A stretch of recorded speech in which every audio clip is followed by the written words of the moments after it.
Depuis 10 ans, 2D6 Plus Cool fait vivre des parties de jeux de rôle qui ont du cœur à travers son podcast et sa chaîne YouTube. On est avant tout un groupe de potes réunis pour se lâcher le temps d'un bon moment. Nos histoires, toutefois, peuvent aborder des thèmes adultes, des sujets sensibles et des valeurs progressistes. Nous avons pris le temps d'assurer la sécurité, le confort et le consentement de chacun à la table. Nous savons à quoi nous attendre et nous sommes heureux d'être ici. Nous espérons que vous le serez aussi. Abonne-toi.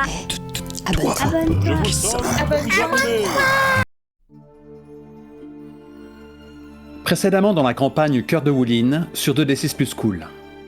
Le voyage reprend après l'attaque de l'assassin du Vent Noir à l'auberge. Gongzang affiche ouvertement sa déception envers Jisoo, doutant désormais de ses capacités réelles à protéger la future épouse après l'effraction. Espoir d'Houghton se confie à sa garde du corps. Elle est bel et bien l'instigatrice d'une alliance avec la brigande Typhon Honnête, visant à assassiner le juge. Jisoo encaisse la révélation, vacille, puis choisit malgré tout de rester, par serment, par amour et l'espoir de sauver encore quelque chose de pur. À une heure de Chuhei, Gongzang ordonne l'arrêt du convoi. La caravane se doit de devenir immaculée et une digne procession nuptiale. Il ne s'agit plus d'arriver, mais d'être vu. C'est durant ces préparatifs que bien des masques vont tomber à terre. Course lointaine et Prune d'hiver s'éloignent pour discuter en privé de l'avenir de leur élève commune. Le soi-disant maître de calligraphie comprend que la tentative d'assassinat de la veille n'était qu'une épreuve envoyée par visage fendu pour jauger Espoir d'Houghton. Il réalise surtout que la haine du juge Hanpai est partagée et que le maître d'étiquette porte encore les cicatrices d'une défaite ancienne, brutale, jamais digérée. Jisoo, dissimulé, écoute la conversation et constate les nombreux complots qui visent son seigneur. La caravane atteint enfin la cité en plein festival. L'entrée en ville est marquée par une démonstration d'arts martiaux sans pareil. Le juge Hanpai intervient seul pour mater un groupe de brutes perturbant les festivités. Dans la foule, Typhon Honnête observe et arme l'un des fauteurs de troubles. Le juge ne scie pas. Tous constatent l'étendue de sa puissance. Ensuite, lorsque ce dernier accueille la promise avec une bienveillance presque paternelle et l'invite à marcher à ses côtés, Espoir d'Houghton, déchiré entre l'image de ce futur beau-père affable et son désir de vengeance pour le meurtre de ses parents, doit lutter pour ne pas saisir son épingle à cheveux et passer à l'acte prématurément. La rencontre avec son fiancé Han Wei, courtois et charmant, ne fait qu'accentuer son sentiment d'isolement. Jisoo profite d'un moment d'isolement pour confronter directement Course lointaine. Elle l'appelle Lang, son nom d'enfance, et tente de percer le masque par la douceur. Cependant, Course lointaine les conduit, affirmant qu'elle se laisse emporter par des chimères et qu'il n'est pas son frère disparu. Jisoo en ressort brisé, tremblant de terreur face à ce que Lang a pu subir pour oublier ainsi sa propre famille. L'épisode s'achève sur Grâce du Printemps, la sœur cadette d'Espoir d'Houghton, toujours déguisée, qui fouille les affaires de Jisoo, cette si fascinante guerrière. Grâce du Printemps découvre la lettre confiée à Jisoo par sa mère Jiju. Celle-là même qu'elle s'est engagée à ne pas ouvrir avant de s'assurer d'une façon ou d'une autre que Gongzang ne nuirait pas au clan Ji. La jeune fille en brise le seau de cire. Ce qui s'y cache pourrait tout faire basculer. On va commencer par réexaminer les dilemmes pour les personnes qui le souhaitent et les changer en fonction de ce qui a pu se passer dans la précédente session. Donc, est-ce que quelqu'un parmi vous souhaite modifier un dilemme ? Du coup, je l'ai fait de mon côté avec le dilemme qui concernait ma sœur. Bon, même si il risque fort de devenir plus intéressant vu la fin de l'épisode précédent, mais tout de même pas assez pertinent selon moi. Donc, je vais les remplacer par mon attachement grandissant pour Jisoo m'impose de l'écarter de la mission. Mais j'ai besoin d'elle pour atteindre le juge. Super. Parfait. De mon côté, j'ai remplacé le dilemme très alambiqué par rapport à la lettre de ma mère, Gongzang et compagnie, enfin qui reste dans les enjeux de la scène, mais je préfère le changer pour quelque chose de plus concis, qui est: je suis persuadé que Course lointaine est mon frère disparu, mais il a été endoctriné par le Vent Noir qui veut assassiner le juge. Parfait. Oui, ceci est faux factuellement, mais c'est ce que croit mon personnage et c'est quand même son dilemme. On ne laissera jamais la vérité nous arrêter. Ok, et de ton côté, Volsung, ça ne bouge pas, je crois. Eh bien, rien de plus que ce que nous avons annoncé lors de notre débrief de la dernière aventure fort récente, ma foi. Très bien. Lamson, tu me disais en off que tu as peut-être une idée de scène. Bien sûr, il faut absolument que j'aille voir le juge. Ah ah. Famous last word. Oui, alors là, ça peut s'adresser à beaucoup de monde, Famous Last Words, il faut que j'aille voir le juge. Clairement. Et j'ai pris mon ticket d'abord. Eh bien, partons sur ça, alors. Je ne pense pas qu'il va y avoir d'ellipse par rapport à là où nous étions arrêtés, à la soirée qui s'était déroulée en fin de session précédente. On va reprendre le lendemain, alors que votre caravane est arrivée et s'est installée à Choué dans la demeure, grande, belle, vaste demeure du juge Anpai. Eh bien, probablement au matin, si ça va à Jisoo, Oui, alors que les serviteurs de la maison sont tous et toutes éveillés depuis un moment, mais que la maison dans son ensemble dort, peut-être, pour une partie. bah, moi quelque chose que j'imagine, c'est que Dis-moi. le juge est un bourreau de travail. Nous savons que le juge est une montagne, mais il est Absolument. jupitérien et bureau de travail, n'est-ce pas? Et donc forcément, au tout petit matin, il est déjà levé et c'est le moment parfait pour venir lui faire un rapport sur ce qui s'est produit. Exactement, et c'est dans son bureau que tu le trouveras. Ce n'est pas évidemment l'endroit où il travaille de manière officielle, mais bien comme tu le dis, il est pour le dire familièrement, il est du genre à ramener du travail à la maison. Et il a une pièce dans laquelle il a entassé des dossiers, des documents, un endroit où il passe beaucoup de temps à réfléchir à toutes les responsabilités qui sont les siennes. Et il a une sorte peut-être de secrétaire qui l'aide dans son travail, gère plusieurs choses qui lui sont liées, et c'est lui qui, alors, il ne t'annonce pas, il te fait simplement signe que, en cette heure, le juge est accessible. Après tout, tu fais partie de la maison. Oui, puis je fais partie de ses assistants qui Exactement. lui rendent des comptes et prennent des ordres de lui à diverses heures du jour et de la nuit. Et je connais bien ses habitudes. Et qui de temps à autre battent le pavé. Exactement. Et donc je me glisse dans la pièce, attendant avec la concentration de la personne qui a l'habitude de servir le moment où l'attention du juge sera effectivement disponible. Néanmoins, peut-être que par rapport à nombreuses autres fois où j'ai pu être dans cette situation-ci, je suis légèrement plus nerveuse. Le juge est assis à une petite table qui lui fait office de bureau, divers papiers qui sont disposés sur la table et qu'il lit. Il a relevé la tête, t'a vu rentrer, mais attend encore quelques minutes de finir ce sur quoi il est avant de rouler les papiers qu'il avait devant lui, les déposer à côté de la table et te dire Jisoo, ponctuel, comme à ton habitude, installe-toi.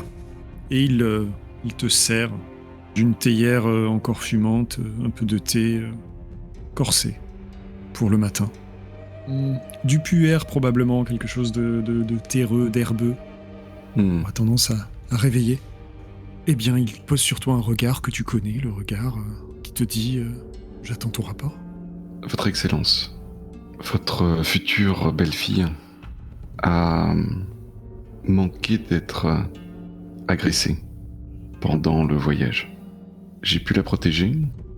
Néanmoins, divers éléments que je vais vous exposer me laissent penser que, à travers elle, c'était vous qui étiez visé. En effet, l'assassin qui s'est introduit dans sa chambre a laissé ceci. Et je dépose sur son bureau la dague avec le nom de Griffe de Panthère inscrit dessus. Le juge ne prend pas immédiatement la dague. Il la regarde d'abord, comme s'il la jaugeait, et puis, d'une main sûre, il la saisit et commence à la regarder sous toutes les coutures. et tu le vois là agir comme tu l'as déjà vu de multiples fois, agir en pleine enquête, à la recherche d'indices, d'informations, de choses dissimulées, de choses qui pourraient lui révéler plus que simplement la surface de la façon dont les choses sont. Bien, je crois que, prenant son exemple, je vais réexaminer cette situation. Aussi bien la dague que les réactions du juge quand il la saisit et la regarde. Je pense que je le fais, bien entendu, en toute naïveté, en toute candeur, Bien sûr. pour apprendre de la façon dont le juge examine cet objet, pour m'inspirer de sa façon de faire. Très très bonne idée. Allons-y. Alors un 6- alors que le juge est en train de faire tout ça, ça serait malgré tout assez délicieux, disons-le. Mais Ça pourrait expliquer aussi beaucoup de choses autour de la personne à qui on ne peut mentir. je suis en train par contre aussi d'imaginer ton move sur le fait que tu vois que le juge mente. Bien sûr. Bien sûr. Évidemment. Il n'y a pas que le personnage de JC qui a un poison lent, le mien aussi. Alors, voyons ça. Et je pense que c'est de la terre, circonspection, concentration, présence, on est en plein dedans. Tout à fait. C'est un 12. Ouh. Je fais pas la demi-mesure. Les 7-9, c'est pour les faibles. Tu vas pas rester candide bien longtemps, ma sœur. C'est ça. Waouh, ok. Eh bien donc, un 12 sur examiné, ce sont 2 retenues gagnées. Et bien que me révèle l'attitude du juge au-delà de ce que la dague avait déjà pu m'apprendre par elle-même? Ce qui est clair pour toi, tu le vois à la manière dont le juge passe son regard, passe ses mains sur le symbole du vent noir qui est présent sur la dague. Après toutes ces années à travailler à ses côtés, tu n'as peut-être pas pu t'empêcher de remarquer des petits tics, des petites habitudes qu'il a lorsque comme ça il enquête, observe, étudie les armes d'un crime, ce genre de choses, des objets. Où il a toujours un temps où son regard se fixe lorsqu'il tombe sur quelque chose qui l'intrigue ou qu'il ne connaît pas.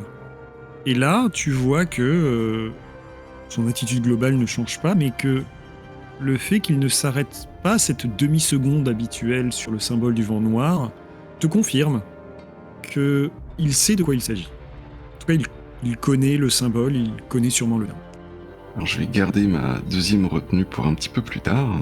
Et Très bien. pendant qu'il est encore en train de manipuler la dague, je continue mon rapport.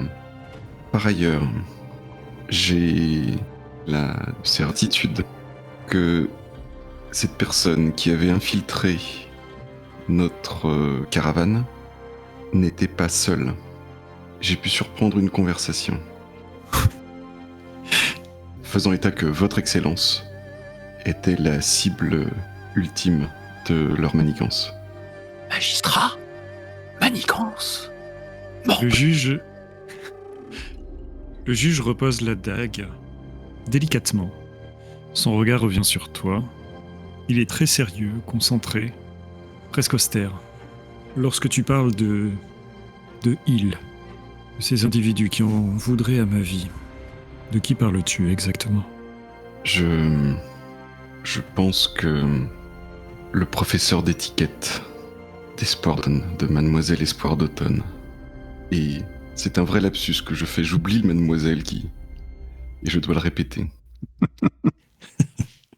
C'est lui que j'ai entendu parler. Et parler avec qui? Je n'ai pas pu le découvrir. Mais je pense qu'il s'agissait de quelqu'un qui était dans la caravane. Nous étions isolés à ce moment-là. Alors, j'hésite à te demander à surmonter un problème. Mais oui! Parce qu'on Oui. on parle quand même d'agir sous Allez. pression et t'es face au juge en paille. Bien sûr. Je pense que là, ce qui me retient, c'est justement tout ce qui est passion. Et probablement aussi une grande part d'imprudence à mentir au juge, ne serait-ce que par omission. Mais c'est la passion de devoir retrouver mon frère et c'est une impulsion brouillonne de passion que j'utilise. Très bien. Ouf. Alors, je vais dépenser mon lien avec le juge. Super. Oui, et il esquive ainsi un 6- qui n'a pas été Ouais, mentionné. C'est ça. Tout à fait. J'avais préparé un gif spécialement pour ça. Et j'aurais même pu dépenser celui avec Prune d'hiver, vu que c'est la personne qui était impliquée dans ce que j'ai dit, mais je vais faire avec le juge. Donc on passe d'un 6 à un 7. Bien mieux. Enfin, toute proportion gardée, mais déjà pas trop catastrophique en tout cas. Donc sur un 7-9. Sur un 7-9, tu peux y arriver si tu acceptes de subir une complication. Le MJ te demandera de faire un choix difficile ou te présentera une issue défavorable. Alors, ce que je peux peut-être te proposer, tu me dis si ça te va, sinon on trouvera autre chose. Par rapport aux dernières phrases que tu as dites, ce que je te propose, c'est que le juge ne se rend pas compte que tu lui mens, parce qu'il a noté ton lapsus concernant Espoir d'automne, qu'il s'est focalisé sur ça à ce moment-là. Donc, je te propose que ton mensonge passe, mais que le juge, de son côté, comprend, suppose qu'il y a quelque chose de particulier dans ta proximité avec Espoir d'automne. En tout cas, que tu n'as peut-être pas suffisamment tenu ton rang vu ton lapsus. Est-ce que ça tient ? Ouais, ça me va très bien. Et pour finir de décrire ce qu'il va dire ou faire, j'utilise ma retenue examinée pour savoir pourquoi est-ce que Espoir d'automne est une pièce maîtresse dans son jeu.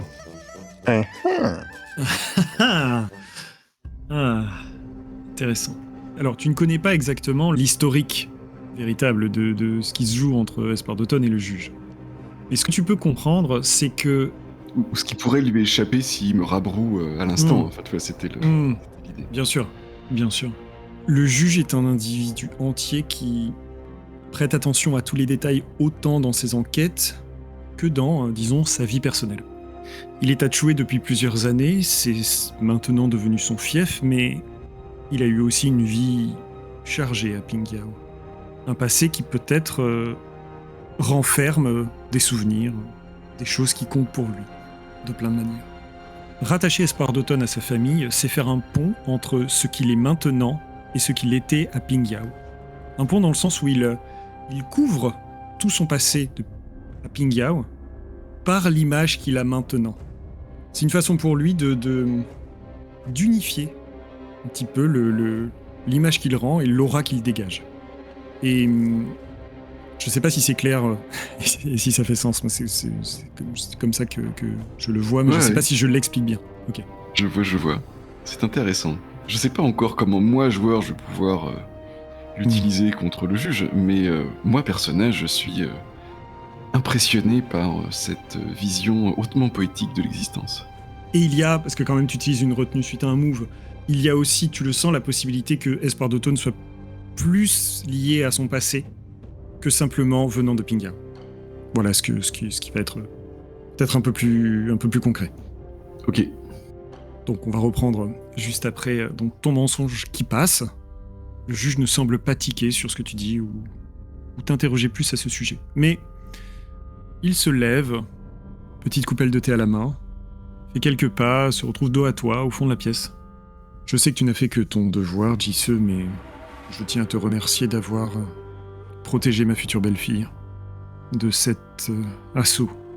Maître, si je puis encore vous être utile pour contrer ces assassins. Eh bien, ce maître d'étiquette, ce Prune d'hiver, c'est bien ça ? C'est cela même. Garde-le à l'œil. Oui, votre excellence. Et je suis satisfait de voir que tu n'oublies pas que tu me sers, avant même de servir la jeune Espoir d'automne. Nous sommes texto dans mon conflit intérieur. Je vais donc plus ou moins être obligé de lancer. Pour le coup, c'est involontaire de ma part, tu vois. Je sortais sa conséquence du 7-9, en fait, de ce qu'il avait détecté, et ben, c'est vrai que ça tombe pile dans ton conflit intérieur. Parfait. Allons-y. Je suis désolé d'enchaîner les jets, mais on va utiliser le système, voilà. Ne soyons jamais désolés de ça. Voilà. À ce stade de la campagne, il faut jamais s'excuser. Nous sommes là pour ça. Alors... J'ai peur de plein de choses, je suis en plein dans la discipline. Je suis désolé, mais je suis en plein dans le métal. Oh là là. Le métal qui est à -1, donc. Qu'est-ce qui pourrait mal se passer? Nous plaît Toulouse. C'est un 6. Yes. Bon, bah tu retombes dans des classiques, Lamson, c'est bien, t'as pas perdu la main. Yes, sauf si... Ah, sauf lien si... dépensé. Bah, parce que on est en train de parler des sports d'automne et je pourrais dépenser mon lien face à les sports d'automne. Pour éviter le gros de la déflagration, on va dire. Oui, on va faire ça. Allez, je vais faire ça. Bah, je viens de faire un 6 exactement, donc ça fait 7. Parfait. Et donc, conflit intérieur sur un 7-9, tu dois soit donc quitter la scène, soit tu peux cocher un élément de ton choix pour rester en place et ne pas montrer ton désarroi. Je vais prendre ce qui vient de me dire comme un congé. Et avant que le rose ne me monte trop aux joues, je m'incline et je quitte la pièce. Alors que probablement, pour le juge, la conversation n'est pas tout à fait terminée. Un petit bandeau qui apparaît en bas de l'écran, le juge s'en souviendra. Ah, elle est bonne celle-là. Et juste pour finir la scène, où les pas de JCE la portent après une tension comme ça? Par curiosité. Pour l'instant, je pense qu'elle est en mode automatique et elle est dans une maison qu'elle connaît. Donc, elle va probablement aller... Quel que soit l'endroit où se trouve Grâce du Printemps. Peut-être. Hein, Peut-être. Évidemment. Possible. Voilà, Possible. non, je pense qu'on peut laisser ça en suspens, mais, Parfait. mais elle, Ok, peut très bien. elle peut être n'importe où, entre en train de prendre un petit déjeuner ou en train de tomber nez à nez avec un PJ ou un PNJ. Voilà, comme ça t'arrangeras. Ça me semble très bien. Parfait. Alors, il était question du côté de Course Lointaine de dégainer le move nouvelle technique. Faisons cela. Débarrassons-nous de cela. Ok. C'est le passé. Quand tu te consacres à développer une nouvelle technique afin d'affronter un PNJ d'un rang supérieur au tien, décris comment durant un montage séquence, puis lance 2d6 plus le nombre de fois où tu as vu la forme de combat de cet adversaire, et sur un succès, on verra s'il y en a un. D'autant que les conditions d'entraînement du vénérable Course Lointaine, c'était un peu, comment dire, déplorable, par défaut. Visiblement, il est parti dans les bois là où personne ne pouvait le griller, et il a dû maltraiter des conifères qui ne lui avaient rien fait. Très bien. Donc après, pour le montage façon Wuxia, vu que des fois il en faut pas plus, faut imaginer qu'il fait des fameux bonds de wire fou. Derrière, on pince quelques cordes pour rendre ça plus dramatique, et puis il s'abat comme la foudre sur les arbres qu'il fend du tranchant de la main, ou alors il enfonce ses doigts dans l'écorce comme ça, comme si c'était du papier. Ce qui pourrait expliquer l'état de ses phalanges après coup. Et on va lancer les dés pour savoir si ça en valait la peine. Et puisqu'il y a plusieurs PNJ qui sont d'un rang supérieur, qui est-ce que tu vises? Je les vise tous. Je les vise tous. Soudain, je vois, comment dire, visage fendu, l'air goguenard, les bras croisés dans le dos, hochant la tête, lâchant un petit rire cristallin, alors qu'il cherche à dévoyer ma disciple. Et à ce moment-là, mon pied, comme une hache, fend l'écorce, et ainsi son perpétuel sourire. Et au moment peut-être où l'ombre d'un pin qui semble occuper tout l'espace représente la montagne qu'est le juge, je n'arrive pas à entreapercevoir ses traits, je distingue seulement des yeux qui me foudroient et qui semblent liquéfier mes entrailles, et je frappe à plusieurs reprises de toutes mes forces, en tentant de garder un tant soit peu de décence devant la terreur qu'il m'inspire. Mais je dois en préciser un en particulier, ou ça suffit? Oui, parce que en fait, les rangs sont individualisés par rapport à tes adversaires. Ça veut dire que je peux avoir un certain rang face à une certaine personne et un autre rang face à une autre personne? Exactement. Eh bien, c'est ballot, parce qu'à l'époque où j'ai fait tout cela, à la fin de l'épisode 5, je n'avais que visage fendu comme adversaire.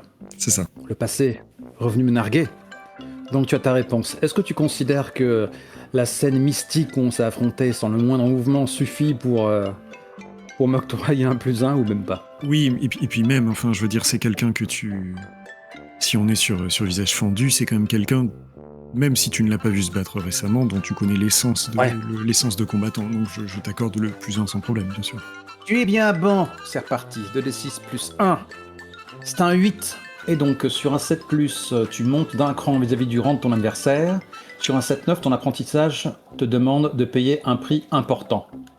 Je pense que me perdre dans des considérations sur le fait que, oulala, j'ai mal au poing, et du coup, je ne pourrais plus faire de calligraphie. Ah, ouais. Oui, ça pourrait être une piste. J'allais dire que j'aurais pu perdre mon anonymat, que quelqu'un m'ait vu. Ouais, je pensais à quelque chose de cet ordre-là aussi, mais c'est ouais, vu ton livret, ce serait quand même briser complètement le concept du livret. C'est sur un 7-9, ça me semble. C'est vrai, justement. Moi, il faut que je puisse tromper les gens sur ma valeur réelle, donc. Mais l'idée de ne plus pouvoir faire de calligraphie, il y a plein de choses à en faire à partir de là. C'est une très bonne idée. Tu m'étonnes. Pour l'instant, bien sûr, mais voilà quoi. C'est dire. J'ai fait mon choix et c'est Course Lointaine qui en pâtit pour l'instant. Par contre, ça veut dire quand même que tu réussis. Oui. Et donc, on peut maintenant considérer que ton rang est équivalent à celui de visage fendu / prunivert. Tout à fait. Il faudra quand même trouver un nom à cette technique que tu conçois pour contrer l'univers. J'avais écrit l'aiguille écarlate lors de la conception de mon perso et je l'ai jamais évoqué. Je pense à l'antenne. Ok. Ce sera ça, quoi. Parfait. Le pain fendu. Le pain fendu. Faites-moi encore un jeu de mots, il y a matière quand même. Et si on repasse au temps présent, où se trouve Course Lointaine en cette matinée du lendemain de l'arrivée? Là où sa disciple pourra le croiser de façon inopportune. Eh bien, peut-être les jardins qui sont quand même vastes, Bien sûr, oui.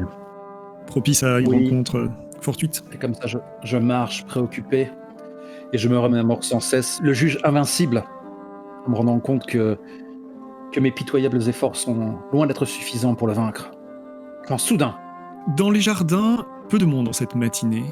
Les deux seuls individus que tu auras croisés, ce sont des sortes de... des responsables de la sécurité, dirons-nous. De la demeure en elle-même. Deux frères jumeaux que tu croises pour la première fois. Petits, carrés, visage patibulaire, épée au côté. Étant proche du juge, tu les reconnais comme n'étant pas du tout des membres du Vent Noir. Ils n'ont pas non plus l'attitude de quelqu'un comme Jisoo qui assiste le juge dans ses enquêtes. Ils ont l'air d'être autre chose. Et ils sont clairement là pour surveiller la résidence, s'assurer que personne ne rentre de façon inopportune et donc régulièrement patrouille les jardins. Et ce sont à ce moment-là les seuls que tu croises en cette matinée. Je les gratifie d'un signe de tête respectueux. Qu'ils te rendent faiblement. Comment est-ce que je les sens? Faut que j'examine une situation à la recherche d'un problème potentiel. Mais après, peut-être que je donne trop d'importance à des MOOC. Qu'en dis-tu? Non, pas forcément. Non, ça me semble pas mal. Si tu leur donnes de l'importance, ils en auront. Exactement. C'est vrai, c'est une excellente réponse. C'était excellente remarque. Bon résumé. Je vais lancer avec de la terre. C'est un 6. Waouh. Bonne chance. Alors, Oh, dans la Déjà des marques. j'ai dit quand même, vous nous faites au moins un petit 6 moins, histoire d'avoir des rebondissements. Vous avez pris la chose très très au sérieux. Play to lose, comme nous ne cessons de le répéter. Par contre, je pense que ça te permet quand même de lancer ton move perso, le goût de l'acier. Ah, j'ai posé cette question hyper orientée. Qui cherche ici à causer des ennuis? Ça fait 2 fois que la fiction se ploie à mon bon vouloir. Je pourrais y prendre goût. Je vais prendre un peu la question à revers par rapport à la situation, si ça te va. C'est que tu vois que ces deux individus-là sont là pour justement, évidemment, éviter que qui que ce soit crée des ennuis, mais à une échelle bien plus... à la fois plus large que simplement protéger la maison et beaucoup, beaucoup plus proche du juge. Tu as beaucoup vécu, tu as l'œil d'un assassin. Tu les identifies immédiatement comme étant quelque chose peut-être comme des mercenaires. En tout cas, des gros bras, violents, probablement très brutaux, qui tranchent avec le raffinement de l'endroit et le côté quand même, malgré tout, assez noble que dégage le juge. C'est quelqu'un de puissant, mais de noble. Là, il y a quelque chose de plus bas du front qui se dégage de ces deux individus. Ils sont, de ce que tu sais du juge, ils sont probablement là pour, eh bien, peut-être aussi à leur manière pour le protéger du Vent Noir. C'est ce qui te marque particulièrement, c'est que le juge étant en contrôle d'une organisation d'assassins, il choisit pourtant de se protéger par deux individus qui n'ont rien à voir. et que peut-être qui peut causer des ennuis ici, leur présence et leur rôle te montrent que déjà, peut-être, le juge craint quelque chose venant du vent noir. Il est plaisant de l'imaginer craindre quelque chose. Et manquer de prudence, du coup. Parce qu'habituellement, il fait preuve de plus de raffinement quant à sa garde rapprochée. En général, les troubles faits, il les garde loin de lui pour que personne ne fasse la filiation. Et en ce qui concerne le 6-, ne concerne absolument pas les deux individus sur lesquels tu as l'œil. Et qui te voient, mais, livré du prodige oblige, ne lisent absolument pas en toi une menace, quelle qu'elle soit, un artiste martial quel qu'il soit.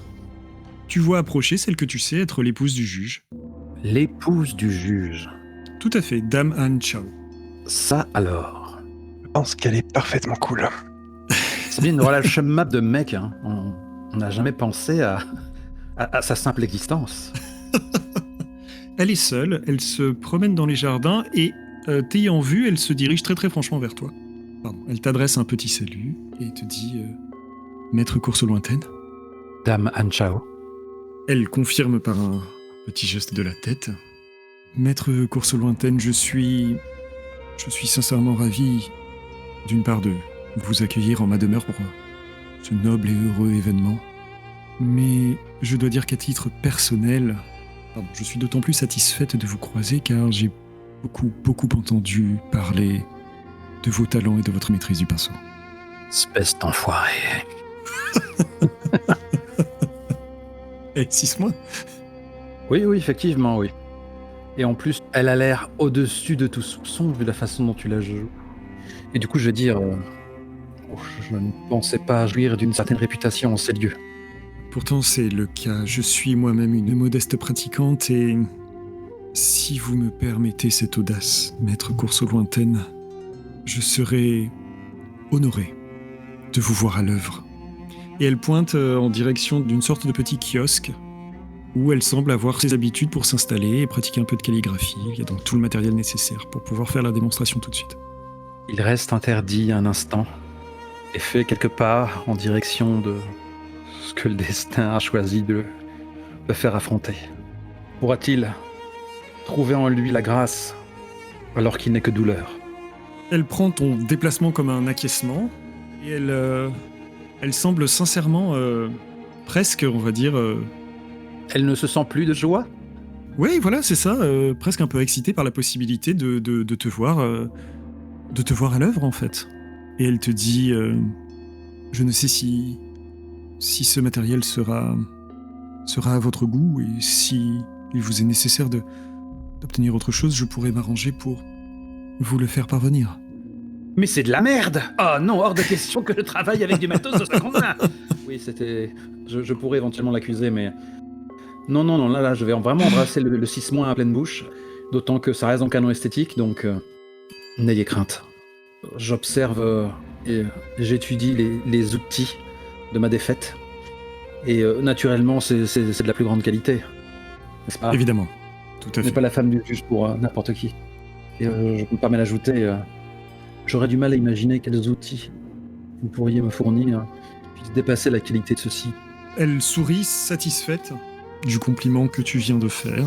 Elle s'assoit dans une position de spectatrice, attendant de voir le maître à l'œuvre. Est-ce que je vais surmonter un obstacle? Ça me semble le plus approprié, ouais. Quand tu agis sous pression, on est en plein dedans. Ouais. Allez, fais un J+2 pour la discipline, tout ça. Bah oui, c'est la discipline. Peut-être... Non? Oh, si, ça passe. Alors, ça peut le faire. Franchement, si je fais un 6 mois, je l'aurais mérité. Ne tente pas le diable. C'est un charlatan que vous avez embauché là. Quittez donc le palais sur le champ. Avec votre rejeton qui n'est même pas de votre sang. Ah, c'est un 8. Et donc il faut que je trouve une autre contrepartie. Oui, parce qu'on est encore dans surmonter un problème. L'enjeu était que Course lointaine soit digne de son rang, voire digne, entre guillemets, de la légende qu'on lui a forgée, et qu'il fasse preuve de ce talent incroyable qu'il a pour la calligraphie. Fort bienvenu pour un assassin. Je me demande d'où est-ce qu'il tient tout ça. Et donc, par des gestes d'une grâce et d'une beauté sans égale, avec une précision chirurgicale, il réalise l'idéogramme, comme si jusqu'ici ses mains n'avaient pas été réduit en charpie par les mauvais traitements qu'il s'était infligés pour vaincre. Est-ce qu'il serait possible qu'en fait, tu es tellement concentré sur l'exécution correcte de ce que tu fais que tu ne fais pas attention forcément aux mots que tu calligraphies? Si j'ai réalisé l'idéogramme du mot, je ne sais pas moi, brutalité ou... Tyrannie. tyrannie. Oh là là, vache. Ouais. Ça, ce serait Ouais, pas mal quand même. Écoutez, la table est fan, alors on va faire ça. Il finit d'exécuter son geste. Vraiment, t'as le mouvement qui s'achève et qui, lui, est presque brutal à la fin. C'est genre, si ça n'avait pas été avec un pinceau, il aurait pu fendre le papier, quoi. Et il y a peut-être un filet de sang, justement, qui coule le long de la plume. Et quand il reprend son souffle, il réalise effectivement qu'il a calligraphié tyrannie. Et Dame Anne Chao est, disons, quelque peu circonspecte. Je ne signifie en personne qui se tient devant vous, la supplie de l'excuser, de la pardonner. Je ne sais pas ce qui m'a pris. Et effectivement, je m'agenouille, comme si j'étais face au juge lui-même, et mon front touche terre. Pour le coup, elle ne te demande pas tout de suite de te relever. Quelques longues secondes passent. Et elle finit par dire je ne peux nier la qualité exceptionnelle de votre trait, maître Course Lointaine. Mais j'ose espérer qu'au-delà de la forme, le fond que vous enseignez à ma future belle-fille ne soit pas corrodé par des idées telles que celles que vous venez de poser sur le papier. De grâce, loin de moi cette idée. Elle acquiesce de façon un peu sèche. T'as juste un plan sur le visage de Course Lointaine qui fixe le sol, mais vraiment on voit son regard qui se fait perçant, et la goutte de sueur qui parle à sa tempe et qui fait un petit cercle en touchant le sol. Tu l'aperçois, puisqu'elle ne t'a toujours pas dit de te relever, tu l'aperçois saisir le papier où tu as inscrit tyrannie, le rouler rapidement et quitter les lieux, le papier à la main. Bonne journée à vous, maître. De façon un peu sèche. Et elle part. Ne te faut pas. Et lorsque tu relèves la tête, tu vois que les deux jumeaux Merde. rient un peu sous cap, sans savoir exactement ce qui s'est passé, mais Heureusement. voilà, ayant tout à fait conscience que tu avais peut-être un peu troublé la maîtresse de maison. Oh, franchement, je suis pas à ça près. Les enjeux sont tellement plus élevés. Donc il a effectivement fallu un temps pour que Course Lointaine finisse par lever le nez. Et quand il voit que la maîtresse de maison a disparu, ses épaules retombent. Il va finir par se relever et s'asseoir sur un banc pour reprendre ses esprits. Que ne faut-il pas faire pour préserver son image? De toute manière, tout ceci n'aura plus d'importance d'ici quelques jours. Nous aurons tout tenté, et soit nous serons victorieux, soit je serai dans la tombe. Est-ce qu'à cette occasion-là, je vais croiser ma disciple? Eh bien, si tu poursuis ta route, tu vas me trouver dans le jardin, dans un lieu un peu éloigné des grandes allées, en train justement de faire de la calligraphie. Sache que j'avais envisagé de t'invoquer. Dire, oh non, non, ce soit toi qui te livre à l'exercice plutôt que moi. Mais l'histoire en a décidé autrement. Pendant un temps, je l'observe sans mot dire, en imaginant qu'elle n'a pas remarqué ma présence.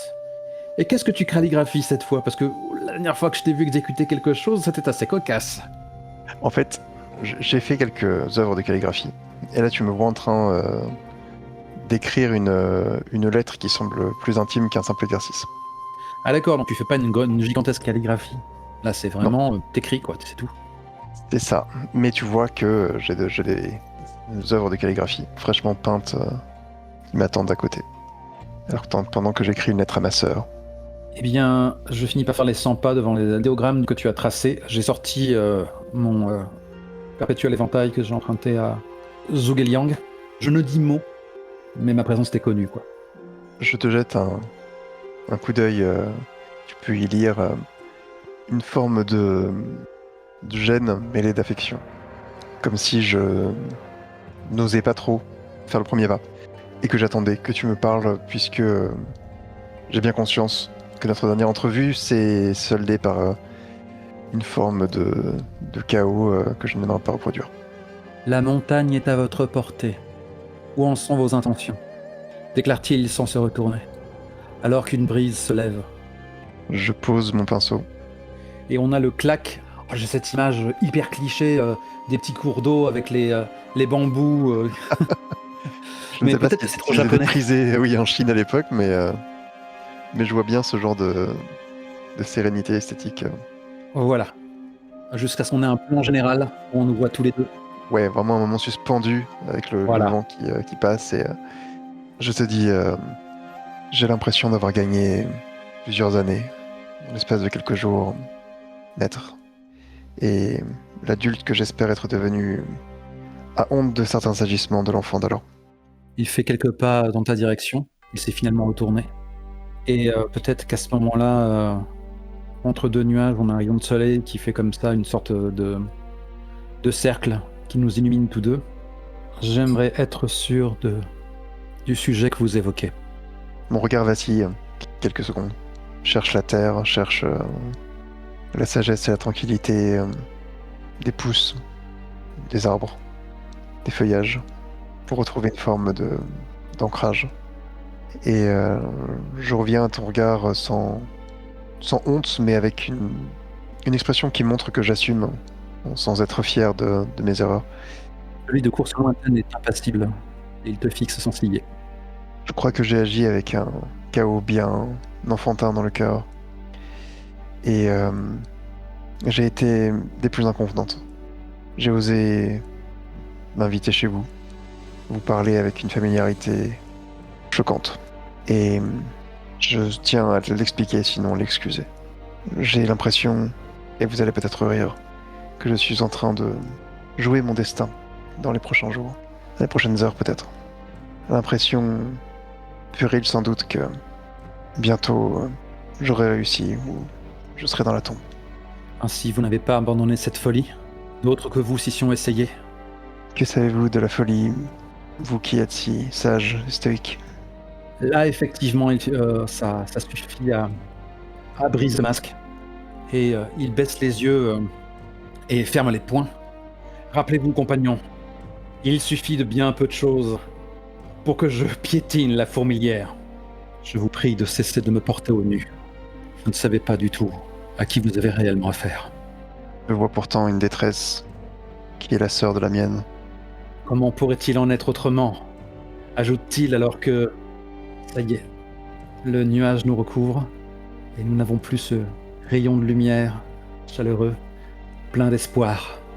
Juste les couleurs qui s'effacent, alors que je vous ai frappé plus durement que tout ce que la vie pouvait vous réserver. J'étais son bras armé ce soir-là. Et quand il déclare cela, il y a peut-être une libellule qui prend son envol et son battement d'aile se fait de plus en plus lent. Le temps de cette ascension, on a juste des images flash comme ça, du meurtre, de miroir de fer. Père. Ouais, on est loin du aider réconforté, là c'est le contraire. Et donc effectivement, on distingue le très jeune assassin comme ça, qui court sur un toit, qui s'invite par une fenêtre. Miroir de fer en train de rédiger je ne sais quoi, en proie à l'angoisse. Et le jeune, très jeune Croc de renard apparaît derrière lui. On distingue juste la silhouette de ce très jeune homme qui est devenu une arme. Et une arme qu'il tient entre ses mains, parce qu'on lui a demandé de mettre un terme à la vie de Miroir de Fer d'une façon bien précise, et sans utiliser l'art martial à main nue dans lequel il excelle. Mais il est incapable de le faire, étrangement. Car déjà il n'a fait que trop couler le sang. Et peut-être qu'il a eu vent déjà des vertus de cet homme. Miroir de Fer interrompt ses écrits et déclare « Finissons-en. Je vous attendais. » Et alors qu'il se retourne, il est frappé de stupeur et articule un « Mais vous êtes si jeune. Le chien, que vous a-t-il fait ?» Et hélas, le conditionnement de Croc de renard prend le dessus. Il se jette sur lui et lui transperce le cœur. La libellule s'éloigne. Et donc il y a juste nos silhouettes qui se découpent dans le ciel gris, alors que je viens donc de te déclarer que je t'ai frappé plus durement que la vie ne le pouvait. Je suis comme glacé, vraiment frappé au cœur. Je pense que je vais faire un conflit intérieur parce que là J'espère bien. Bien sûr. je commence clairement à être dans la sauce. Alors, Tu m'étonnes. la question est avec quoi vais-je le lancer? Le feu. T'avais dit que tu lançais tout avec le feu. Arrête C'est de vrai. réfléchir. C'est vrai. J'hésite entre ça et l'eau, mais là je trouve que c'est l'eau qui correspond le mieux. Il y a rejet dedans quand même. Hein. Et On est encore plus dans le play to lose. C'est parti. Et c'est Ben un voilà. 5. Waouh. Alors, Ce qui veut dire quitter et move. MJ. tout à fait. Je pense que je me lève lentement en recueillant ma robe autour de moi. Je penche la tête comme pour attraper ton regard. Que dites-vous? Tu n'as pas à lutter pour croiser mon regard. Je dis que j'ai exécuté Miroir de Fer. Et que, par mon crime, Rêve de Lys a dû mettre fin à ses jours. Je vous ai arraché vos parents. Depuis le début, Prune d'hiver avait raison, je n'ai pas voulu le voir. À ce moment-là, il y a vraiment une réaction. Nani, son regard qui est plus exorbité, bouche ouverte. Non, lui est pire que tous. Détestez-moi. Détestez-moi de toutes vos forces. Je l'ai bien mérité. Mais en aucun cas vous ne devez chercher son secours et vous ranger à ses côtés. Il est bien le pire de tous. Une créature perfide qui manipule les âmes. On voit ma chevelure qui m'entoure tout d'un coup comme un brasier, alors qu'on voit tout d'un coup mon épingle à cheveux dans ma main, prête à te frapper la gorge. Miss te dit « Oh oui, oh oui, oh oui, oh oui, oh oui. Bien joué. Attaque de cheveux !» Eh bien, attaque-moi. Attaque-moi. Je ne sais pas si on a le droit, ou si le 6 mois va se jouer maintenant. Je laisse le MJ nous dire cela. C'est tout à fait possible. Alors que vous êtes tous deux dans cette tension, dans cet échange, protégés du reste du jardin par un bosquet qui vous isole, derrière lequel il est aussi aisé de se dissimuler. La caméra passe derrière ce bosquet et on découvre quelqu'un de recroquevillé près du bosquet, quelqu'un qui visiblement a suivi Espoir d'automne jusqu'ici en espérant pouvoir peut-être lui parler alors qu'elle était seule. C'est le moment où Coursointan est arrivé. Et on voit Grâce du Printemps dans son déguisement de serviteur, qui est assise, les genoux repliés contre elle, qui a tout entendu de ce que tu as dit et qui pleure en entendant et en découvrant qui a tué son père. Elle a un poignard volant, elle aussi, visiblement. Ouais. Ah ouais, c'est exactement vrai. C'est une sœur dévouée, c'est pour ça. Ouais. Normal. En tout cas, sache que si jamais tu fais mine de me ficher effectivement cette aiguille à travers le gosier, j'ai beau faire du play Toulouse, mais Claude Renard ne peut se permettre de mourir maintenant. Plus tard, il le pourra. En toute menace aura disparu. Duel. Mais si je disparais, ça fera un obstacle de moins sur la route de Visage Fendu et du Maître du Vent Noir. Tu peux voir cette magnifique décoration, j'ai oublié le nom, cette décoration rouge flamboyante comme le feu. Oui. Offerte par Prune d'hiver pour orner un pommeau d'épée que j'ai fiché à mon épingle qui vole dans l'air alors que mon épingle vole vers ton cou et je vais lancer un duel donc. J'ai oublié la procédure quand on est 2 PJ. Tu défies un autre PJ. Propose-lui quelque chose s'il consent à te laisser la victoire. Par exemple, tu donner des PX sans dépenser, il aime dépenser des liens, mais également promettre que ton personnage fera quelque chose, ou le laisser raconter cet affrontement. Le MJ doit approuver cette proposition. Tu ne peux lui faire qu'une seule offre. Je vais pas trop faire dans le bluff vu que tu ne me laisseras jamais la victoire. J'essaie de te tuer clairement. Mais, non, là on est clairement dans un duel à mort de mon côté. Eh bien écoute, je te propose de te laisser raconter cet affrontement. C'est tout. Je dois juste raconter l'affrontement. Non, en fait, je suis un peu embêté parce que c'est pas un duel. C'est un duel que. Là, c'est te punir clairement de quelque chose. Là, je laisse Prune d'hiver gagner dans mon cœur à ce moment précis. Donc, je ne sais pas vraiment quoi te faire miroiter puisque j'essaie de te tuer, quoi. Donc, c'est un peu particulier. Alors, Tu n'as aucun intérêt, en tant qu'avocat de ton personnage, à te laisser faire jusqu'au bout. Ça te ferait une belle jambe d'avoir des liens si ton perso est mort. ouais, c'est pas évident à gérer dans cette Parlez-moi en situation. termes mécaniques pour l'instant et après je narre. Mais là, Ouais, Oui, justement, non, je pense que actuellement, c'est un peu compliqué. euh, un peu compliqué.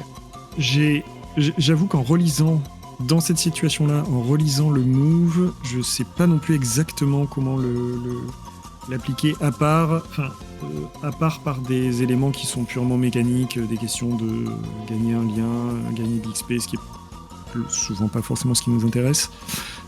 Je ne peux pas te concéder cette victoire, donc on passe tout de suite On est à la d'accord. suite. C'est ça. Donc en gros, je rejette la proposition, donc je choisis si je gagne le conflit ou si on fait match nul. De toute manière, moi mon but c'est de défendre ma vie, donc match nul ça suffit. Et on coche tous les deux un élément de notre choix. Avant ça, il y a promettre que ton personnage fera quelque chose. Est-ce qu'il n'y a pas Oui. quelque chose qui peut se... C'est ça qui C'est autour de ça qu'on pourrait trouver Ouais, mais une sortie. quand bien Et même- en l'occurrence, c'est Alors. JC qui doit proposer Oui. une promesse. C'est ça. C'est ça, exactement. Ouais. Et du coup, j'accepte de me laisser buter. Chercher l'erreur. Non. En fait, non, il faut pas qu'on soit là-dedans, sinon effectivement Non. ça tue tout l'intérêt du move. Ça pourrait être si tu me laisses te blesser grièvement, ça serait compliqué aussi. C'est pour ça, je pense que ça marche pas, parce que s'il s'agit de perdre le combat sans qu'il y ait aucune conséquence durable, c'est du flanc. Je veux dire, il y a même pas. Ouais. Il y a du public, mais on ne le sait pas. Et quand bien même il y aurait un public, C'est ça qui je serais m'intrigue. incapable de perdre. Et, mais là, c'est ma vie qui est en jeu. Je pense que là, Alors. le move ne penche pas vraiment, quoi. Alors, Ou alors, bah, si il penche, je rejette proposition, quelle qu'elle soit. C'est pour ça que te tuer n'est pas une bonne option dans un duel. Ouais. dans ce cas-là, si ton choix est automatiquement fait, le move n'a effectivement plus de sens. C'est ça. Si ça ne te laisse pas le choix de... Et en même temps, enfin, je réfléchis... Pour notre ça- peine, on coche un élément chacun, quoi. Ouais, mais c'est pas, ça va. J'aurais envie de donner plus de poids à ce Ouais. truc que juste Ouais, c'est changer ça. des coches. Eh bien, dans ce cas, le move n'est pas encore lancé. Roleplayons, et on voit s'il a des raisons de se lancer. Après tout, un duel, c'est pas un mouvement unique, c'est une passe d'armes. C'est vrai. C'est juste. Donc, dès qu'il y a cette larme métallique qui s'apprête à m'ôter la vie, il y a mes réflexes de tueur et même de bêtes acculées qui prennent le relais, car aussi écrasante soit ma culpabilité, et mon regard qui se fait plus dur, car je n'ai pas le droit de mourir. Je n'ai pas le droit de mourir. Je n'ai pas le droit de fuir, et la mort serait une fuite. Donc, je vais dévier ton coup, quoi. Et je vais déclarer je mérite on ne peut plus que vous m'ôtiez la vie en cet instant, mais je ne peux pas me permettre. Les enjeux vont bien au-delà de votre juste vengeance. Mon regard est enflammé par quelque chose qui... Tu peux le voir parce qu'on est dans un Wixia, tu peux voir que ces flammes menacent clairement de grignoter et de consumer entièrement mon âme. Et tu peux voir que quelque chose résiste, puisque au lieu de recommencer à essayer de mettre fin à ta vie, il y a quelque chose comme un filet d'âme, comme un filet de conscience qui résiste, comme un bambou qui ploie et qui menace clairement de se briser. Et je te dis simplement, si mon maître a existé, si celui sur lequel j'ai fondé beaucoup de mes valeurs, si ce socle veut encore être le socle de ma conscience, alors vous allez vous dénoncer et commencer le voyage vers une forme de pénitence. J'aime bien, alors que je t'emporte avec moi dans une danse, j'ai esquivé ton trait mortel. Il y a peut-être ma main qui s'est refermée sur ton poignet en tentant de t'imposer une clé. Tout respect des convenances n'a plus de raison d'être, et d'ailleurs je ne cherche pas à me cacher derrière un art martial accidentel, ce qui est bien un comble pour un phénomène. Et je t'emporte avec moi dans une danse où nos crinières respectives qui touchent toutes deux le sol nous accompagnent dans cette folle danse où nous tournons tous deux sur nous-mêmes. Je serai prêt à me rouler dans la boue, à piétiner ma réputation et à m'ôter la vie. Mais pas maintenant, c'est impossible. Et je pense que c'est moi qui débute le duel entre PJ. Nice. Très bien. Car malgré toute votre juste rage, vous n'êtes pas encore prête. Une vie aussi vile soit-elle, détruira celle que vous êtes. Comme un éclat sanglant sur un idéogramme aussi parfait soit son tracé. Et votre bien-aimé professeur d'étiquette n'attend que cela, que vous vous écrasiez sur les récifs que représente le juge. Et que, alors qu'il se remettra de cet effort, il puisse lui porter le coup mortel. Vous n'êtes qu'un jouet pour lui, une distraction. Il cherche juste à se dresser à sa place sur le trône. Est-ce que tu acceptes du coup, qu'est-ce que je pourrais te proposer? Je sais que tu es sensible à l'XP car tu joues sur les deux fronts.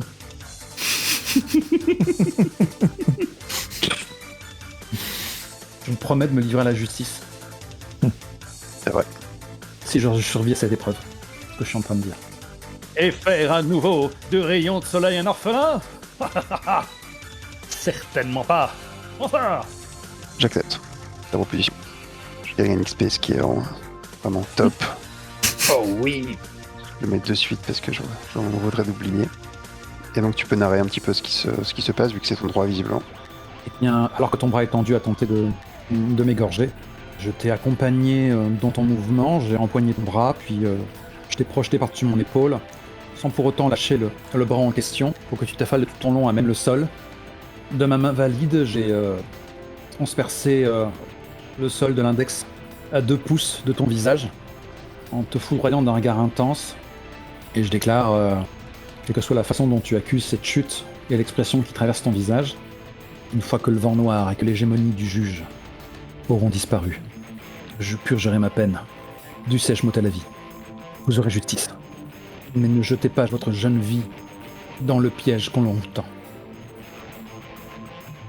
L'art de la menthe, à ce moment précis. Alors que je replie mes bras avec une distance équidistante de la captation et du danger mortel. Et avec un geste rapide, je renoue mes cheveux pour planter à nouveau l'aiguille dans un chignon exécuté avec une dextérité incroyable, bien sûr. J'ai eu le moment où tu allais me faire une prise C'est ça, façon Kill Bill 2. ça aurait pu. Votre cœur est cool avant 3 jours. Et il y a une réelle émotion, des larmes, je pense, dans le regard d'Espoir d'Automne. Face à toi, quelque chose de réellement proche de la piété filiale. Comme si elle comprenait à ce moment précis que tu viens de sauver son âme, tout simplement. Et évidemment, la réalisation déchirante du fait que tu es celui aussi qui a précipité la chute de tout ce qu'elle aimait. Et avant de plonger dans le conflit intérieur, elle s'évanouit dans le jardin. Enfin, elle s'évanouit. Elle s'en va dans le jardin. Je tombe à genoux, comme si souvent, dès que cette femme traverse ma vie, et je reste tête baissée, dans l'ombre des nuages gris. Alors qu'une libellule vient se poser sur ton crâne. Quelle journée de merde! Une journée normale chez Course Lanterne. Bon, oui, c'est vrai que la C'était seulement mardi. Oui, Ouais, c'est mardi. ça, for me, it was Tuesday. Exactement. For me, it was Tuesday. Est-ce que Grâce du Printemps trahit sa présence? Non, Tu es sûr?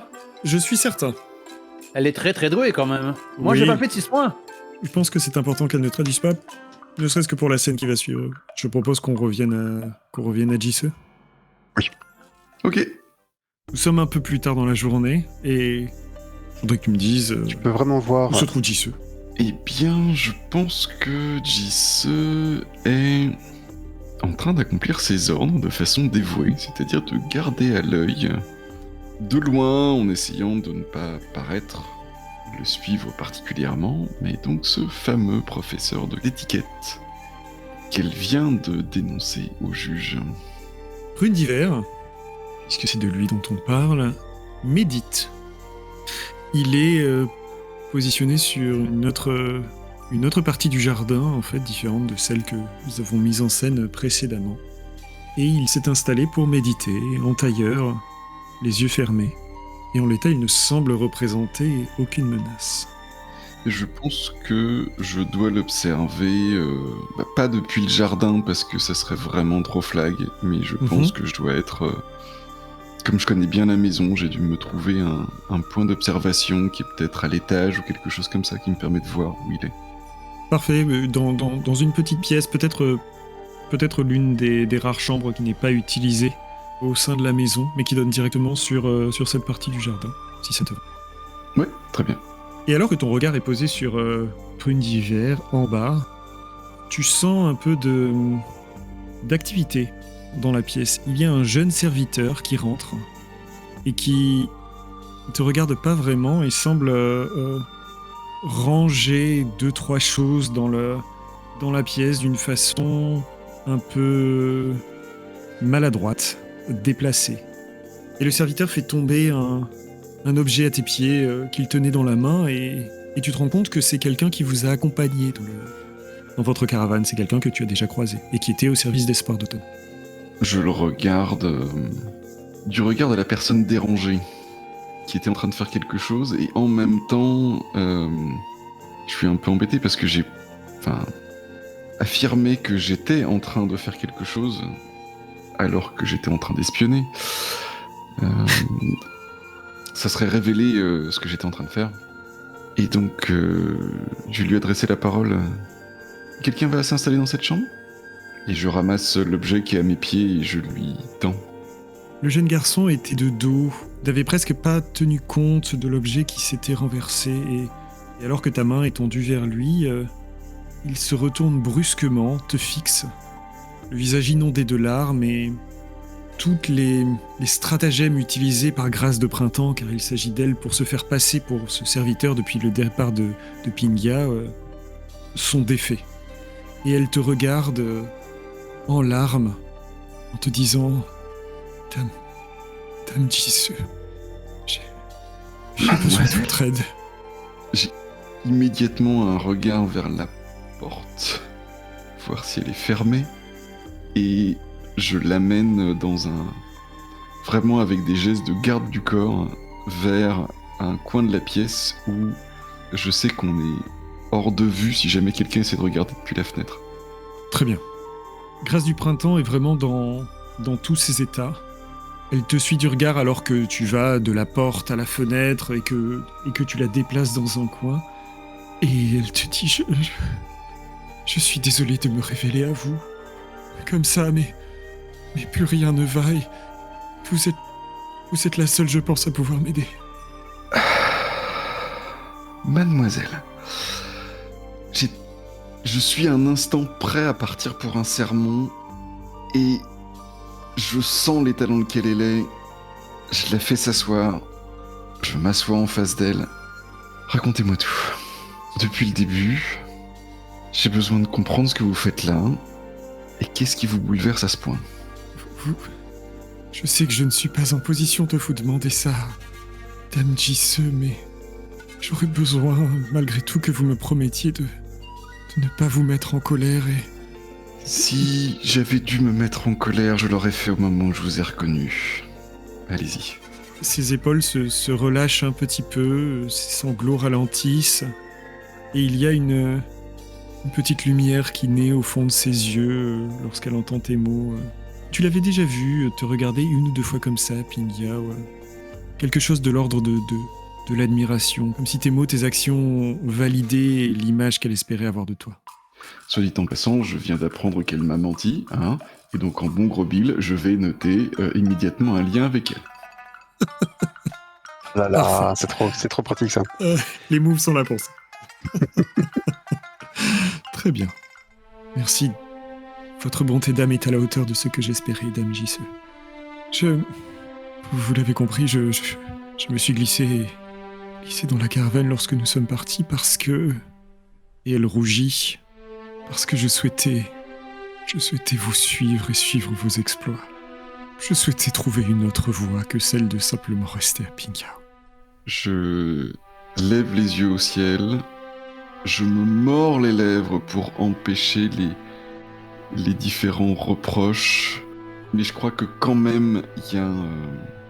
Non, vraiment, je me retiens de lui dire et votre oncle, mais je sens que là, on est au-delà de ça. Et je lui ai promis de ne pas me mettre en colère, alors je prends une profonde inspiration. Mon effort est visible, mais peut-être d'autant plus sympathique. Et je lui fais signe de continuer. Elle est soulagée, tu le vois, de constater que tu ne la sermonnes toujours pas et que tu l'écoutes sincèrement. Jusqu'ici, ma sœur ne m'a pas vu. Et je sais maintenant que ce serait bien trop demandé de votre part de lui dissimuler ma présence. Mais je ne sais plus quoi penser. Et elle commence à être très très gênée. Allez-y, continuez. Je vous écoute. Vous savez à quel point j'ai à cœur le bien-être de votre sœur. Oui, je le sais. J'ai longtemps pris ma sœur comme modèle. Elle était, peut-être est-elle encore, celle que je souhaitais devenir. Mais il y avait aussi cette image, ces lectures que je faisais et qui me fascinaient tant. Ces héroïnes qui défendaient veuves et orphelins, qui luttaient contre le mal, qui luttaient contre l'oppression et qui ne se présentaient jamais à Bingyao. Et puis vous êtes arrivé, Dame Jisoo. J'ai vu votre orage et j'ai Cette vu... fois-ci, Jisoo rougit. Et était-ce vraiment ça que vous étiez venu me dire? C'est important pour que vous compreniez ce que j'ai fait. Bien, je vous écoute. Vous êtes devenu mon modèle.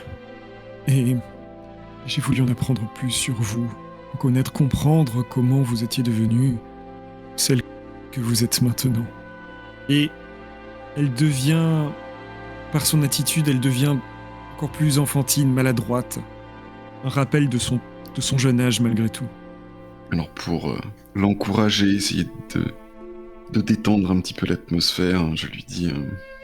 et après plus d'une semaine de voyage, vous comprenez pourquoi je ne porte pas plus souvent des robes de soie et pourquoi je sens cette odeur quand je me présente dans une belle maison. Elle rit, presque malgré elle, et redevient tout de suite sérieuse en disant... J'ai aussi compris pourquoi il fallait parfois se battre. Pourquoi il était parfois légitime de prendre les armes. Enfin, je pense. Mais... Et puis elle hésite et finit par cracher le morceau. J'ai fouillé dans vos affaires, Dame Jisoo. J'y ai trouvé une lettre qui vous appartenait. À la première phrase, en fait, Jisoo a encore levé les yeux au ciel en disant « De toute façon, qu'est-ce qu'elle a bien pu trouver là-dedans? Il n'y a rien d'important. » Et au moment où elle parle de la lettre, je m'interromps complètement et je la regarde les yeux écarquillés. Et là, la révélation ayant commencé à sortir, elle n'arrive plus à s'arrêter et elle enchaîne. Je me suis dit que c'était marqué du sceau de votre famille, que j'allais en apprendre plus sur qui vous étiez. Je me suis permis de la lire et ce que j'y ai lu m'a terrifié. Je me suis dit qu'il fallait que je prévienne ma sœur. Alors j'ai essayé de la rejoindre, mais... Elle était occupée et j'ai appris des choses horribles. Et elle commence à se remettre à pleurer. Ok. Mon Dieu. Ok. Alors là, je pense que même si j'ai changé l'intitulé de mon dilemme, je pense que je suis en plein conflit intérieur par rapport à ça. Je viens de lui promettre que j'allais pas m'énerver, et elle vient de faire le truc que moi je m'étais promis de ne pas faire. C'est tellement parfait. Voilà, donc on est Allons-y. parti sur un conflit intérieur. Elle a de la chance, j'ai pas le droit d'utiliser le feu, parce que franchement, j'en étais là. J'ai pas le droit d'utiliser le bois et les cochers. Non. Elle a aussi de la chance là-dessus. Bah, ça va être un de ceux qui sont un plus, de toute façon. Donc, terre ou eau. C'est un 7. C'est un 7, très bien. Donc, soit tu quittes, soit tu coches un élément pour rester en contrôle. Je crois qu'on est en plein dans le truc hyper significatif où il faut que je coche un élément pour montrer que... Bien sûr. Que là, je prends vraiment sur moi pour y arriver. Bah, je pense que je vais cocher l'eau, parce que là, c'est bon, j'ai dépensé toute ma sagesse. Là, ça y est, c'est fait. Très bien. Et donc, c'est d'une voix contenue, mais tremblante, que j'annonce juste froidement, en tout cas, j'essaye que ça soit froid, cette lettre que j'avais promis à ma mère de ne pas ouvrir. Bien, continuez. Elle a blêmi en comprenant encore plus l'échelle de ce qu'elle a fait. Eh bien, si vous aviez promis de ne pas ouvrir cette lettre, peut-être ne souhaitez-vous pas en connaître le contenu? Tant qu'à faire. Est-ce par cette lettre, et uniquement par cette lettre, que vous avez appris des choses horribles qui vous font vous révéler à moi? Dis-je en me pinçant l'arête du nez et en fermant les yeux pour toujours me contenir. J'ai appris d'autres choses, mais qui concernent aussi l'espoir d'automne. Mais ce dont j'ai besoin, ce pourquoi je viens vous voir vous, c'est à la fois parce que vous êtes celle qui protégeait ma sœur, mais aussi celle qui se bat, celle qui sait pourquoi est-ce que parfois on doit tuer ou épargner. Je relève les yeux vers elle, de plus en plus inquiète. Je sais ma sœur en grand danger si ce mariage se conclut. Je sais que... Et elle baisse les yeux, n'osant croiser ton regard, et elle baisse la voix également. Je sais que l'hôte de ces lieux est un homme d'un grand mal. J'ai peur pour Espoir d'Automne. Comment, où avez-vous appris ça? Dans votre lettre. Oh, j'ai envie d'enchaîner les conflits intérieurs, c'est terrible. Mais 2 dans la même scène, c'est quand même beaucoup, surtout que c'est à peu près la même chose. Ouais. Mais c'est dur. Et je pense que sans même avoir le contenu de la lettre, mais sachant quel était son sujet, Jisse s'exclame: quel rapport le juge peut-il avoir avec ce qui est arrivé à mon frère? Et Grâce du Printemps écarquille les yeux et tu sens qu'elle est elle-même prise dans son propre conflit intérieur. Elle ne sait pas si c'est une question que tu lui adresses et à laquelle il faudrait qu'elle réponde, visiblement ayant la réponse, ou si tu la testes, ou si c'est une question purement rhétorique qui ne s'adresse pas à elle. Et elle est un peu figée, ne sachant quoi te dire. Tout ça se lit très facilement sur son visage. J'imagine le regard réprobateur de ma mère. Je sais que, malgré les circonstances, je n'arriverai jamais à expliquer pourquoi cette lettre a été ouverte et que j'en ai connu le contenu. Mais là, trop de choses s'accumulent et je dois savoir. Pour moi, je sais qu'à cet instant, je suis déjà déshérité, chassé hors de chez moi, que probablement jamais je ne pourrai me tenir de nouveau face à ma mère. Et quelque part, sachant cela, sachant que c'est fait, eh bien, autant mériter cette disgrâce. Alors, je tourne mon regard vers Grâce du Printemps et d'un ton bourru pour dissimuler ce qui me tourmente, je finis par lui dire: eh bien, racontez de toute façon ce qui est fait est fait. Grâce du Printemps déglutit et se relève, se met droite, debout, comme une marque de respect par rapport à ce qu'elle allait te dire. Elle hésite un instant, ne fixe pas tout le temps ton regard, puis finit par dire: votre mère a d'abord des mots très doux à votre encontre, dans cette lettre. Jisse intérieurement s'imagine le miel habituel qui vient avant l'amertume et les reproches, la morsure de l'araignée. Et je ne la connais pas, évidemment, Dame Jisse, mais elle semble vouloir vous livrer le fond de son cœur. Elle y parle d'une ancienne époque lorsque vous étiez enfant, vous et votre frère. Lang, c'est bien ça? Oui, c'est ça.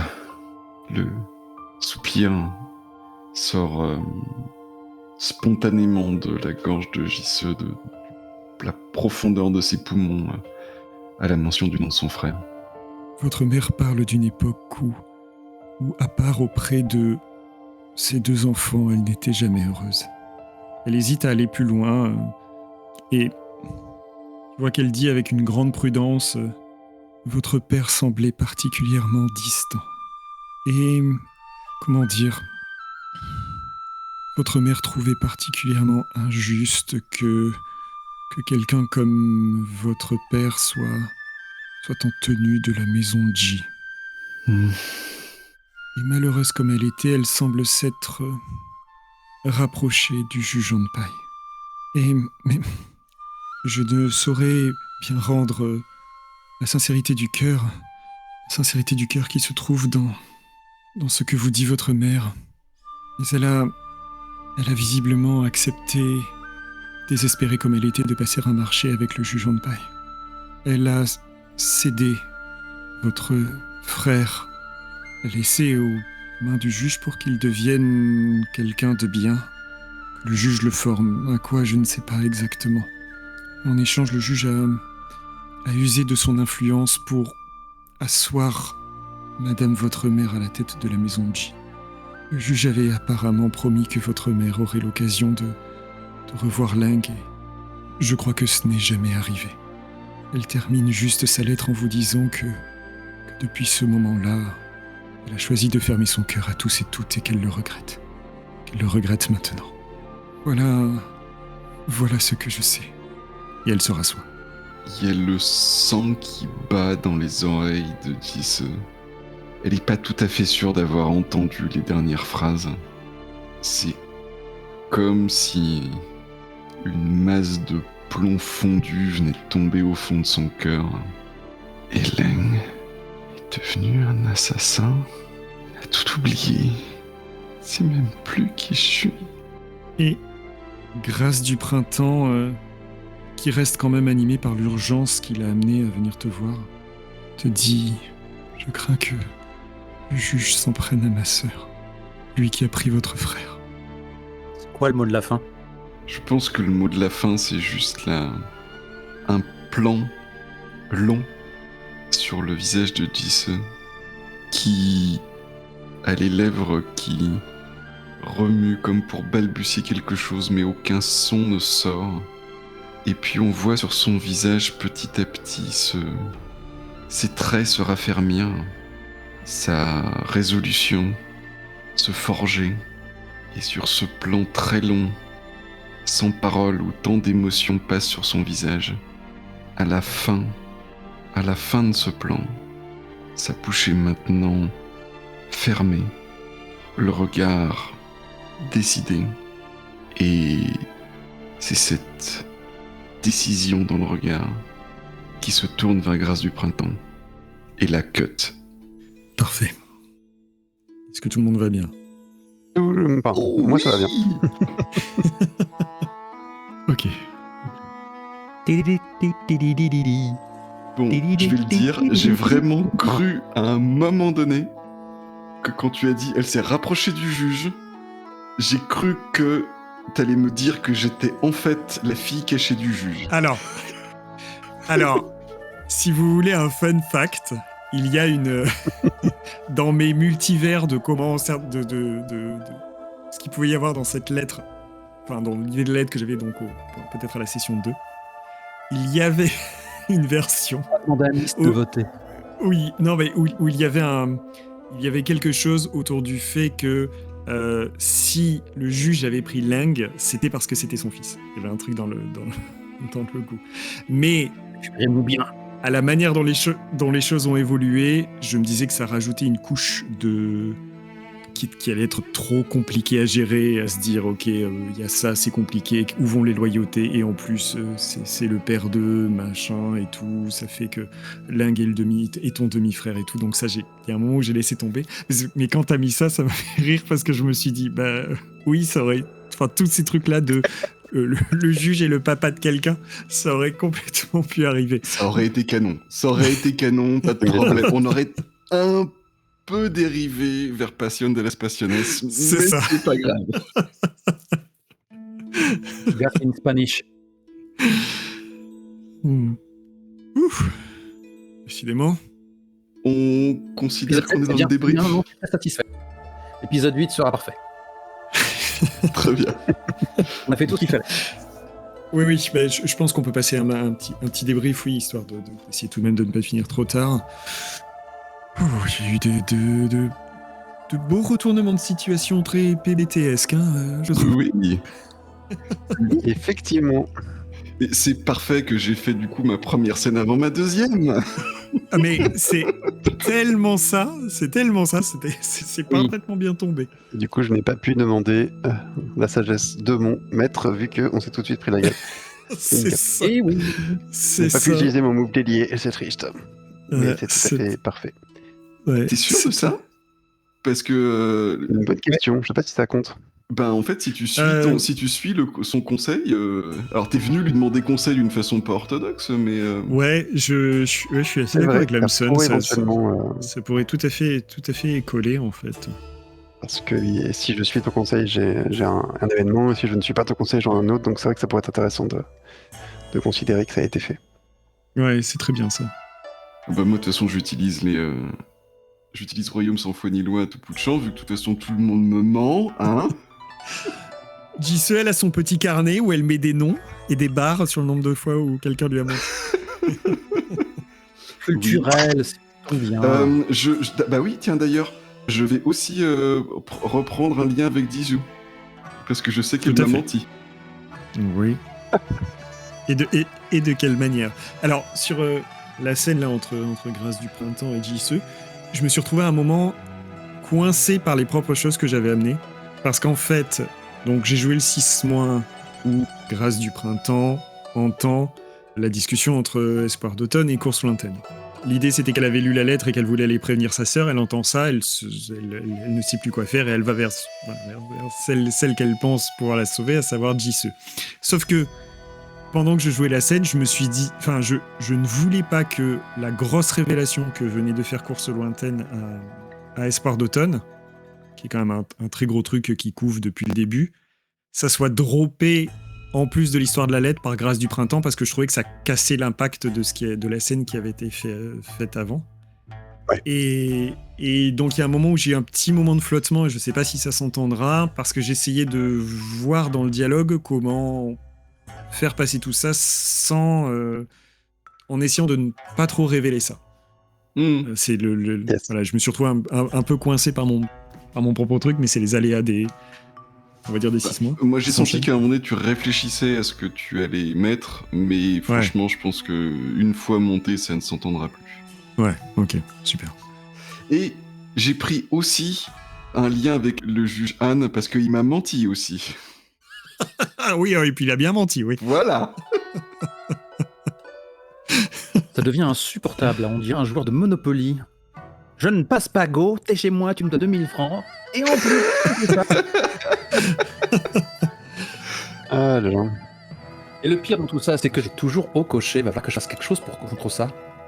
Et il me semble quand même que les moves de réconforter ne sont pas le seul moyen de se débarrasser d'un élément coché, n'est-ce pas? D'après les règles, il y a deux façons de décocher des éléments. Soit en utilisant la manœuvre aider ou réconforter, soit par le processus de guérison naturelle lors d'un montage séquence entre deux scènes. Et sur cette seconde méthode, si le processus de guérison naturelle ne demande pas de jet de dés, une pause dans la fiction est nécessaire afin que le joueur décrive une scène ou un montage séquence montrant comment son personnage prend le temps de se rétablir, que ça soit par le biais de la méditation, de la médecine, de l'étude ou de l'excès. Les joueurs devraient utiliser les aspects positifs et négatifs des éléments pour colorer ces scènes. Je pense que c'est bon alors. Abattement, incertitude, isolement, de toute manière, il y a eu pas mal de scènes de paix où je ne suis pas seul à penser mes plaies. Ouais. Ça fait quelques épisodes que j'avais coché haut, je pense que là on est bon. Ok. Ouf. Ouais, vous avez été impériaux. C'était super de vous écouter jouer. C'était génial. Là, c'est vrai que c'est un moment parfait où on sait vraiment pas comment ça va finir, quoi. Ouais. C'est ça qui est Et chouette. tout est en mouvement, tout est en suspens, et en même temps, tout est en place, donc c'est... Ouais, et en même C'est temps, très le chouette. juge, là, ça y est, il a 3 PJ contre lui, quoi. Eh oui. Plus les PNJ. Non. Eh oui. Ça fait sauter pas mal de dilemmes, quoi. Va falloir que je repense au mien, d'ailleurs. Ouais, on va tous lui tomber dessus, arriver à un certain stade. Hein. Ouais, Chacun c'est-à-dire lui qu'il donne un nombre. va falloir prendre des tickets parce qu'il y a du monde là. Bah, le problème, c'est que lui, il lui suffit de faire la manœuvre affronter une foule d'adversaires et il nous défonce, quoi. Non, parce que les PNJ ne peuvent pas lancer de dés. Exactement, et c'est pour ça que c'est bien. C'est bien l'avantage. D'ailleurs, donc en parlant de duel, parce que tu l'évoquais dans le chat, Lamson, revenons sur ce moment de duel entre PJ qui, voilà, c'est pas très satisfaisant. On va dire les choses comme elles sont. Ouais, je vais relire ce que j'ai marqué, mais les moves de duel, toujours là pour décevoir, quoi. Enfin, Ouais. Malheureusement, c'est... franchement, tu te te retrouves dans la situation où normalement ça doit te guider un peu le conflit entre les personnages pour arriver à défléchir un petit peu l'impact frontal et amener les trucs intéressants. Et en fait, dès que t'es effectivement en impact frontal, tu te rends compte que c'est inopérant. Merci d'ailleurs beaucoup Volsung d'avoir désamorcé le truc en disant non, on commence par jouer l'affrontement et le duel, en fait c'est pas ça. Nous avoir dit faisons un pas en arrière, en fait le duel ça va pas être en fait les personnages qui s'affrontent, mais le moment de la promesse, quoi. Et effectivement, si on le formule comme ça fait plus sens, mais j'ai mon doctorat en même temps. C'est tellement pas évident, quoi. Enfin, Non, c'est pas clair. Et j'ai regardé le détail du move dans les règles, et en fait, dans les règles, il spécifie pour duel entre PJ que l'affrontement ne peut aboutir à la mort d'un des deux PJ, sauf s'il y a un accord clair et tacite entre les deux. Donc, on y viendra. Ouais, mais c'est possible. Mais je trouve que c'est quand même un souci de considérer de base que le duel à mort entre les PJ soit une exception. Ça va pas être la norme, mais le considérer comme une exception alors qu'il peut y avoir du drama tendu comme ça s'est passé là, je trouve que c'est un problème dans la conception du move, en fait. De ne pas l'inclure, et ça se sent exactement dans la situation dans laquelle on s'est retrouvé, où si l'enjeu c'est la mort d'un des deux participants, le fait d'accepter ou pas devient beaucoup plus tendax, quoi.